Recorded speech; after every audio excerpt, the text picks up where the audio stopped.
pastor, imitadona ileola.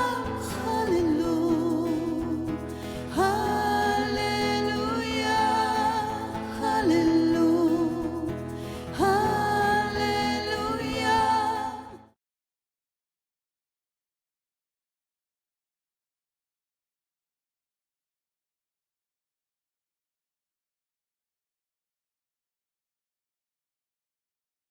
Shalom, shalom et bienvenue à l'étude de Ministère Ariel Canada. Mon nom est Jackie Furman. Je suis représentante des ministères Ariel Canada. J'ai le privilège de vous offrir une étude qui a été donnée par M. Jacques-Isaac Gabizon, qui lui est le directeur des ministères Ariel et aussi est le pasteur de la congrégation Beth Ariel à Montréal. Dans la première partie, on a terminé l'étude sur le livre de Ruth et maintenant nous allons avancer au prochain livre parce que nous voyons l'histoire de la rédemption. Cette étude est de la Genèse jusqu'à l'Apocalypse, mais parce qu'on voit la rédemption partout et pas juste dans les évangiles comme on peut imaginer des fois. Donc, on va continuer dans les livres des écrits. La Torah, c'est les 5 livres de Moïse. Ensuite, on a les prophètes et ici, c'est les Ketubim. Ce sont les écrits, ce sont les livres d'histoire principalement et de poésie. Donc, on va commencer avec les origines de notre roi David qui vient de la femme Anne. Et puis, on va faire plusieurs sessions sur la vie de David parce que c'est un des types principaux des écritures hébraïques qui nous montrent le Messie. Donc, Anne, c'est quelqu'un qui va être touché, même si Anne ne donne pas naissance à David. On l'a déjà vu avec Ruth, d'où vient David?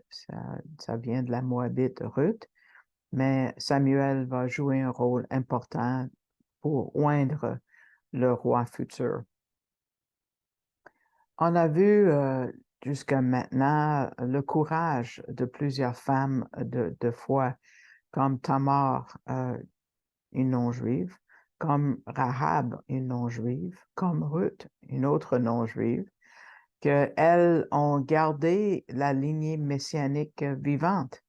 Et avec Anne, on va voir une femme dans des circonstances terribles et tristes, parce qu'elle était stérile et elle était harcelée aussi par l'autre femme de son mari. Et elle aussi était en deuil pour l'état déchu spirituel d'Israël. On va voir parce qu'avec Élie, la prêtrise était tombée de loin. Le tabernacle était le fonctionnement était dans un état qui faisait pitié et il n'était pas assez courageux de reprendre ses propres fils, malheureusement. Anne avait promis à Dieu que si elle devenait enceinte, elle était pour dédier son fils à Dieu et au travail dans son tabernacle. Et Dieu l'a touchée et elle a enfanté un fils, justement, Samuel, qui était de la lignée des prêtres. Il était lévite, mais il n'était pas ancêtre direct de Aaron, par exemple, qui était juste une partie de la lignée des Lévites. Et puis, Samuel a oint la lignée des David, la lignée des rois comme David, les rois de Juda, jusqu'au dernier roi de Juda, Jésus le Messie, qui est venu sauver le monde au complet. Et tout de suite, dans le premier chapitre de 1 Samuel, je vous invite de tourner avec moi à 1 Samuel. On voit que le Seigneur était content dans un sens de voir dans la femme Anne une partenaire une âme qui était de bonne volonté de faire ce qu'il voulait. Et il lui a donné le privilège de prononcer son vrai nom, le nom de l'Éternel, le Yod He Vav He, les 4 lettres hébraïques. Dans une autre étude, on va regarder quand est-ce que la prononciation de ce nom a été perdue, du fait qu'aujourd'hui, les Juifs ne disent pas Yahvé. Ça a pris du temps avant que je puisse le dire avec ma bouche. C'était tellement étrange pour moi. Pourquoi est-ce que ça a été perdu et quand? On voit que le nom de l'Éternel, euh, qu'on dit, quand vous voyez l'Éternel dans votre Bible, c'est le Yod He Vav He, c'est le nom de Dieu, le nom propre de Dieu qui garde ses alliances et qui est le Père qui prend soin de nous. On peut dire Yahvé ou Jéhovah, d'ailleurs, pour ce même nom. Et juste dans le premier chapitre de 1 Samuel, c'est mentionné 23 fois. Wow! Et je pense que ça a brisé le record pour le nombre de fois dans un chapitre, sauf dans le chapitre le plus long de la Bible, c'est lequel? Le psaume 119, oui. Ça parle beaucoup de sa puissance et ça parle de la parole. Et là, le nom de Dieu est mentionné une fois de plus, soit 24 fois. Mais le psaume 119 a 175 versets. Et ici, il y en a juste 28 dans le premier chapitre de 1 Samuel. Et la première fois que c'est mentionné, c'est très particulier parce que dans le verset 3, on voit pour la première fois dans les Écritures hébraïques le titre de l'Éternel des armées. L'Éternel des armées, c'est Adonai ou Yahvé Tsevaot, des armées, que c'est l'armée du ciel qui est déjà prêt à entrer dans la bataille. Ici, en Samuel, c'est la première fois que c'est mentionné. Dans les Écritures hébraïques, on le voit un total de 261 fois. Et on le voit beaucoup ici en Samuel parce que Dieu est déterminé d'amener le salut à l'humanité. Et il y a beaucoup dans ce livre. Donc, comme j'ai dit, on va passer plusieurs études là-dessus. Donc, on va faire un survol de 1 et 2 Samuel et voir comment ça parle autant du salut. D'abord, on voit tout de suite la prière de Anne qui loue Dieu quand elle voit que Dieu avait répondu à sa prière. Cette prière ouvre le chapitre 2 de 1 Samuel et quand elle a vu le Messie, où elle a au moins une image du Messie dans sa tête, on va voir. Et sa prière nous amène beaucoup plus loin, jusqu'au moment que Jésus reviendra pour établir son royaume. Et c'est ça l'idée du chant de Anne, et quand Dieu va être roi sur la planète Terre. Donc, on va tourner au dernier mot. Donc, je vous invite de tourner à 1 Samuel, juste après Ruth, le livre qu'on vient de terminer. 1 Samuel, chapitre 2, verset 10, et on va regarder la toute fin du verset 10 parce que c'est un verset assez long. Elle dit, il donnera la force à son roi. Jésus va être roi quand il va retourner pour régner et élèvera la corne de son oint. Oint veut dire Messie. Donc, c'est le mot pour Messie. Donc, c'est qui le Messie? Et dont la corne sera exaltée, mais on sait, le roi est son oint. Et le mot pour oint, c'est Mashiach, qui est Messie. Et dans le Targum, qui est la traduction araméenne du texte, il dit comme loin, celui qui est loin. Donc, c'est clair que c'est le Messie. Anne savait que ce temps était à venir et on voit sa prière est remplie de l'espoir de ce Messie. Donc, nous allons examiner sa prière en détail parce que c'est une prière importante. Et comme plusieurs autres prophètes, quand c'est quelque chose qui est certain, les prophètes font la même chose. Ils parlent dans le présent, l'indicatif du présent, pour ceux qui aiment la langue française, comme si c'était déjà accompli. On parle au présent comme si c'est déjà fait. Regardons le verset 5 où on voit Israël qui va prendre de la place à cause du Messie à venir. Verset 5 dit, « Ceux qui étaient rassasiés se sont loués pour du pain. » Ouf, ça c'est plate. « Et ceux qui étaient affamés ont cessé de l'être. » Bon, finalement. Même la stérile en enfante 7. On vient de voir Ruth qui était stérile, elle est meilleure pour Naomi que 7 fils. Hein? Et celle qui avait beaucoup de fils est devenue languissante. Donc, qui est la stérile dans le verset 5? Ça parle de la nation d'Israël, qui est souvent décrit par les Écritures hébraïques et du Nouveau Testament comme stérile jusqu'à ce que le Messie reviendra. Israël est comme ses mères étaient au départ. Sarah était stérile, Rebecca, Rachel et même Ruth. Donc, jusqu'à ce qu'il y ait une naissance miraculeuse. Ça va être comme ça avec Israël. Pour le moment, Israël ne produit pas de fruits comme elle devrait. Elle n'est pas encore la lumière aux nations comme elle est appelée à être. Mais, quand le Messie reviendra, elle va avoir 7 fils. Ça, c'est un chiffre symbolique de la perfection spirituelle quand finalement, elle va accomplir son appel qui date de Exode chapitre 19, quand Dieu l'a désignée pour être une nation de prêtres. La prêtrise devait appartenir à toute la nation d'Israël, mais elle ne l'accomplit pas pour le moment. Mais Ésaïe, le prophète, nous dit à quel moment Israël va passer à un état stérile, à quelqu'un qui va porter beaucoup de fruits.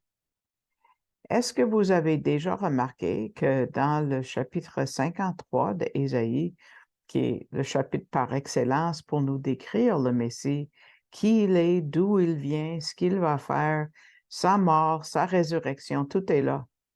Et puis, qu'est-ce qui arrive dans le chapitre qui suit? 54, c'est sûr que dans le rouleau d'Ésaïe, c'est pas désigné comme un chapitre, mais tout de suite, quand ça change de ton, si vous voulez, c'est le chapitre 54, c'est pour ça qu'on a coupé là, verset 1. Vous voyez de quelle façon que ça commence. Ça dit « Exulte stérile, qui n'enfantait pas. » Tout comme Anne, Israël va éclater en chant de triomphe et pousser des cris de joie, toi qui n'as pas été en travail, dit l'Éternel.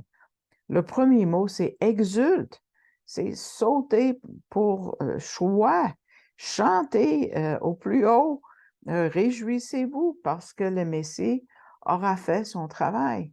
C'est tout expliqué dans le chapitre précédent, chapitre 53, des choses inimaginables pour ceux qui prennent la vérité et qui reconnaissent Jésus comme son sauveur personnel, comme vous et moi, comme avec Anne.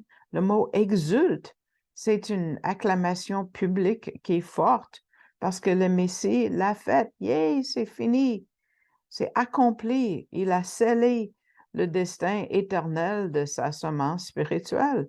Il a aplani le sentier pour notre place au ciel. Ici, vous voyez combien le reste d'Israël est comme désolé, mais là, elle est mariée. Elle est la mariée une fois qu'elle devient convertie. Donc, Israël va prendre sa place comme femme mariée quand elle va être rétablie par le Messie.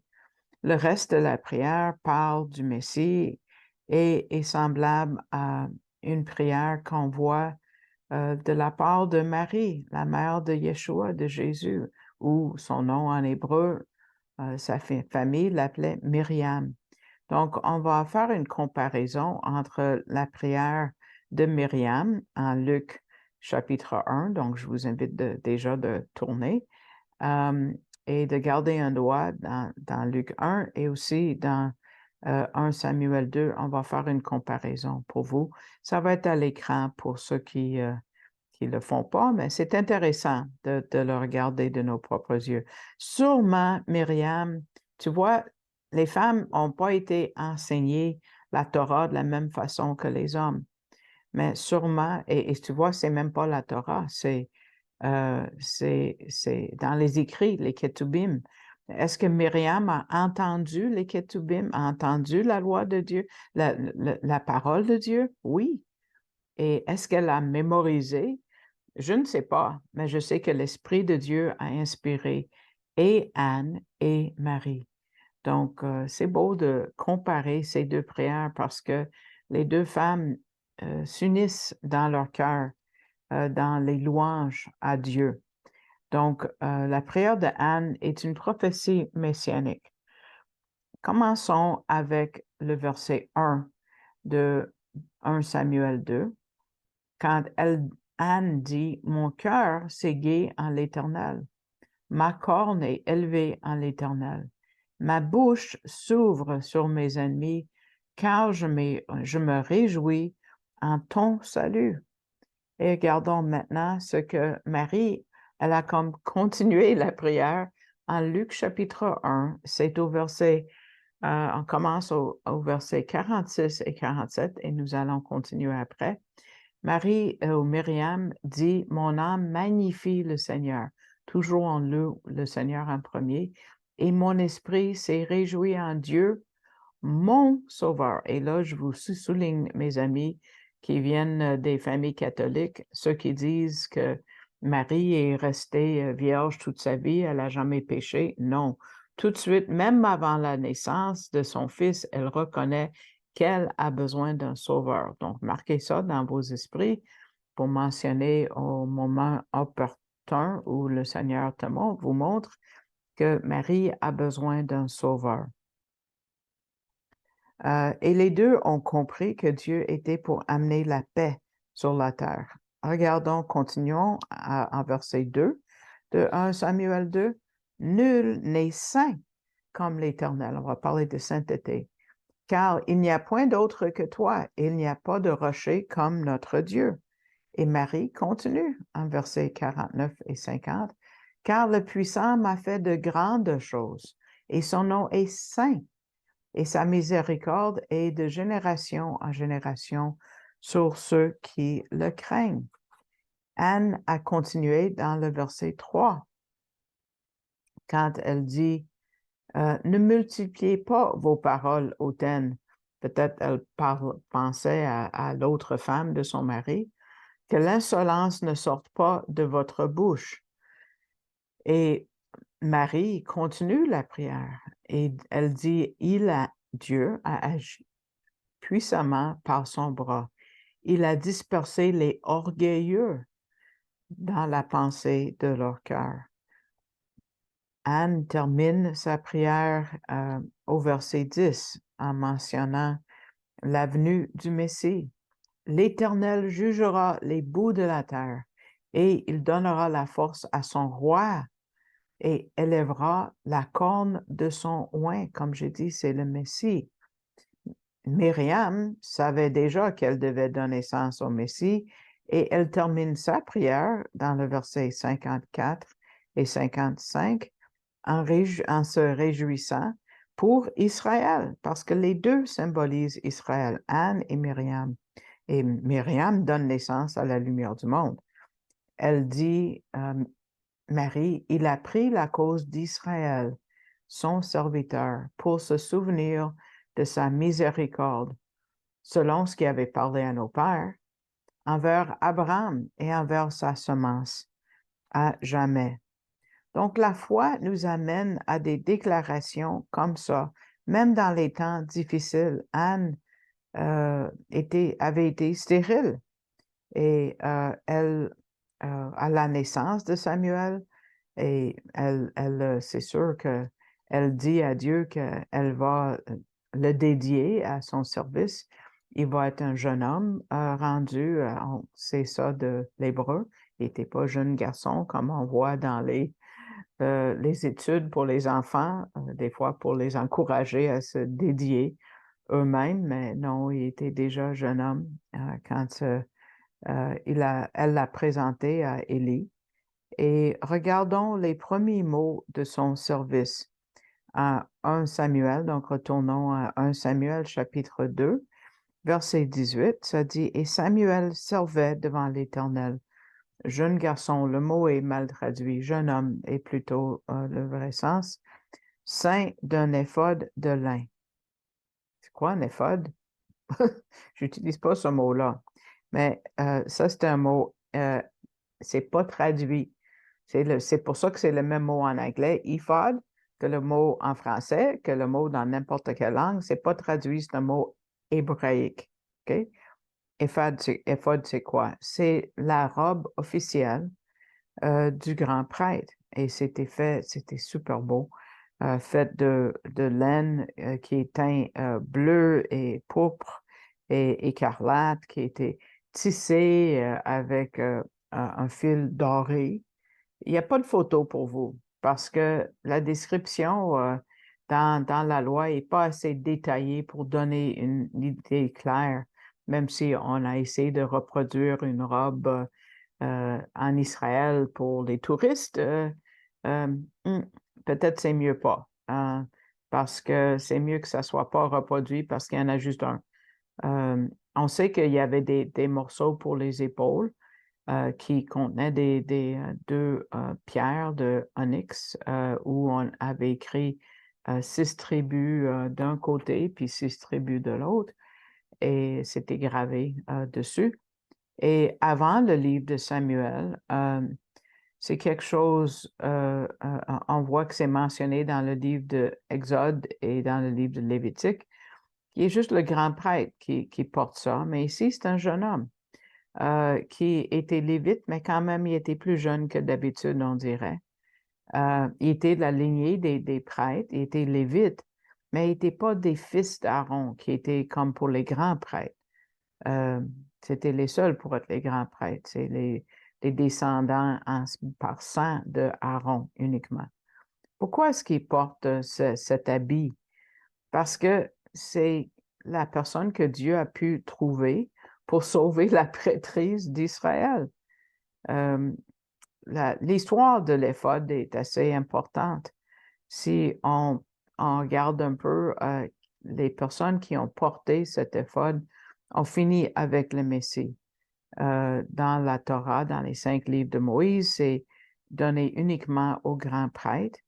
Et ici, en Samuel, on va voir que c'est ce jeune homme qui le porte, il est juste aux yeux de Dieu.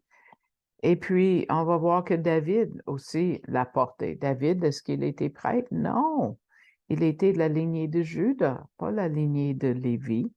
Mais quand il a fait transporter l'Arche de l'Alliance à Jérusalem en 2 Samuel, il a porté l'éphod. Incroyable. Mais les deux, et Samuel et David, donc un prêtre et un roi, nous montrent le Messie, qui est un roi et un prêtre aussi. Donc, le Messie vient de la tribu de Juda et il est le roi des rois.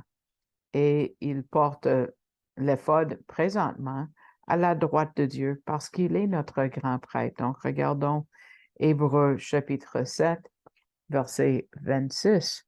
Donc, on voit le grand prêtre dans la loi de Moïse, Samuel, que je viens de mentionner, David en 2 Samuel 6, 14 et Yeshua en Hébreux 7, 26. On parle de lui comme un souverain sacrificateur. Ça dit, car un tel souverain sacrificateur nous convenait, saint, innocent, sans souillure, séparé des pécheurs et élevé plus haut que les cieux. Donc, Samuel était un autre type, pas juste David. Samuel était un autre type du Messie à venir. Et on va voir un verset qui doit vous faire penser à un verset des Évangiles. C'est presque les mêmes mots qui décrivent Jésus dans sa jeunesse. Regardons 1 Samuel 2, maintenant verset 26. Ça dit, « Et le jeune garçon Samuel allait grandissant, agréable à l'Éternel et aux hommes. » Donc, il a grandi en faveur avec le Seigneur, mais aussi avec les hommes. Il était assez gentil, fin, il n'était pas offensif, il était aimant, respectueux, il invitait du respect des autres. Ça, c'est un prêtre devait être comme ça. Même un évangéliste doit être une personne agréable qui attire ceux qui sont dans le monde. Et on voit Samuel avait aussi l'apparence, si vous voulez, ou un caractère comme le Messie, parce qu'en Luc 5, chapitre 2, verset 52, qui décrit le Messie, entre d'autres versets, on a d'autres choses en Ésaïe 50, mais dans les évangiles, ça nous parle de Jésus entre l'âge de 12 ans et 30 ans. Luc 2, 52 dit, « Et Jésus avançait en sagesse et en stature, et en faveur auprès de Dieu et des hommes. » Bon, tel Samuel, tel Yeshua, tel Samuel. Les deux ont grandi en faveur avec Dieu et avec les hommes. Les deux savaient qu'ils n'étaient pas de ce monde et qu'il fallait aimer les gens. On va voir le caractère de Samuel. Je vous invite de lire 1 Samuel. C'est très fort. Vous allez voir le cœur de cet homme-là. C'est super beau.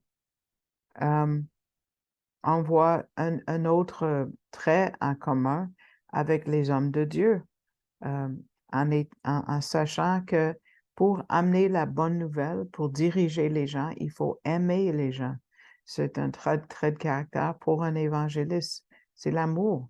Si c'est pas par amour, ça donne pas grand-chose. Daniel et ses 3 amis étaient dans un temps intense où il y avait un enseignement très contraire. Là, ils étaient enseignés la religion de Babel, qui veut dire confusion et rébellion. Et ils étaient au milieu des gens de mauvais caractère, les Chaldéens. Mais leur relation avec Dieu était si forte qu'ils ne sont pas tombés. La même chose avec Moïse, qui avait été sûrement la religion des Égyptiens, mais ça n'a pas diminué son amour pour Dieu. Et on peut voir ce même amour des 12 disciples. Au moins 11 ont tenu ferme jusqu'à la fin, même face à la mort, même face à devenir martyr. 10 sur 11. Et bon, il y avait un autre Matthias qui a été ajouté par après. Et Dieu a appelé Samuel et a même apparu à Samuel. Est-ce que vous vous êtes rendu compte que Jésus est apparu à Samuel? Regardons chapitre 3, verset 10. Ça dit, « Et l'Éternel vint et se tint là. Et appela, comme les autres fois, Samuel, Samuel. Et Samuel dit, parle, car ton serviteur écoute. L'Éternel vint et se tint là. C'est une théophanie, une apparence physique de Dieu, comme quand Moïse l'a vu, quand Josué l'a vu. Mais qui est apparu à Samuel? Qui est apparu à Moïse et à Abraham et à Josué? Qui est apparu à Jacob quand il a dit ces mots puissants de la Torah? Ça dit, car en Genèse 32, verset 30, Jacob dit, « Car j'ai vu Dieu face à face, et mon âme a été délivrée. » Il savait que personne ne pouvait voir Dieu et vivre. Donc, qui était debout devant Samuel? C'était le Messie lui-même. C'est écrit en Jean chapitre 2, verset 11. Jésus manifesta sa gloire. C'est Jésus qui est la manifestation de la gloire de Dieu. Et aussi en Jean 1, 18, personne ne vit jamais Dieu. Le Fils unique qui est dans le sein du Père, lui, l'a fait connaître. Donc, on voit Jésus à Samuel tout de suite au début de sa vie. Et on peut voir le Messie ou peut-être plutôt l'absence du Messie et l'espoir messianique dans le roi Saül. On voit ce premier roi d'Israël que Dieu n'a pas choisi, mais le peuple avait choisi, parce que Saül n'était pas celui qui devait être oint ou choisi. On le voit en Samuel comme un homme instable qui a causé beaucoup de chaos en Israël. Il avait tellement peur de perdre sa couronne qu'il a passé beaucoup de temps, même 10 ans, à chercher à tuer David, qui était déjà oint. David va être oint 3 fois, en fin de compte. L'histoire commence pas bien. Si vous tournez au chapitre 9, verset 1 de 1 Samuel, ça dit « Et il y avait un homme de Benjamin ». C'est pas la bonne tribu. Benjamin, c'est pas Judas. Hein? Jacob nous l'avait dit en Genèse 49, verset 10, que le sceptre ne se retirera point de Judas, ni un législateur d'entre ses pieds, jusqu'à ce que Shiloh vienne. S'ils avaient regardé les Écritures, ils se seraient rappelés. Le Messie devait venir de la tribu de Juda, c'est clair. Moi, j'ai appris ça à la synagogue très jeune. Jésus est le dernier vrai roi d'Israël, de la tribu de Juda. Qui peut dire qui est la tribu de Juda? Je ne sais pas de quelle tribu je viens, il n'y a pas de record. Ça a été brûlé. Il y a juste les Lévites qui parlent leur nom et maintenant leur ADN qu'on peut identifier. Pour Yeshua, il y avait 2 documents. La généalogie en Matthieu détaille la généalogie de son père qui était son gardien légal, mais Luc détaille la lignée de Marie, qui est le vrai parent sanguin, si vous voulez, de Jésus. Et ça démontre qu'il vient de Juda. Même le Talmud dit qu'il est rattaché à la royauté, Jésus. Spécial. Mais le peuple va demander pour un roi comme toutes les nations. Misère. Ça, c'est pas une bonne idée. Un roi 8.5, si vous tournez avec moi, ça dit « Établis sur nous un roi pour nous juger comme toutes les nations. » Est-ce qu'on doit être comme le monde? Pas du tout. Ça a vraiment coupé les jambes de la raison d'être d'Israël. Ils devaient, comme nation, des prêtres, même comme des individus, à être séparés des nations pour se rapprocher de Dieu, d'être en formation et de expliquer la bonne nouvelle de Dieu à tout le monde. Mais le peuple avait oublié leur identité. Donc, après tous ces avertissements, le peuple voulait leur propre voie. On va l'explorer la prochaine fois. Et Dieu a permis cette désobéissance. Et Samuel va oindre Saül, pas avec une corne d'huile, mais avec un flacon pour démontrer que ce n'était pas la volonté de Dieu.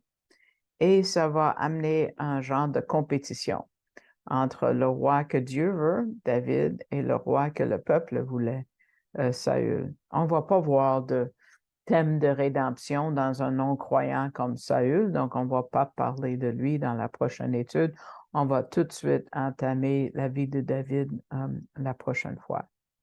Donc, c'est la fin de cette 2e étude pour aujourd'hui. J'espère que ça a été une bénédiction pour vous en cette journée aujourd'hui, ou même de la fête des trompettes, où nous regardons le ciel pour l'enlèvement, peut-être aujourd'hui, peut-être demain, on ne sait pas.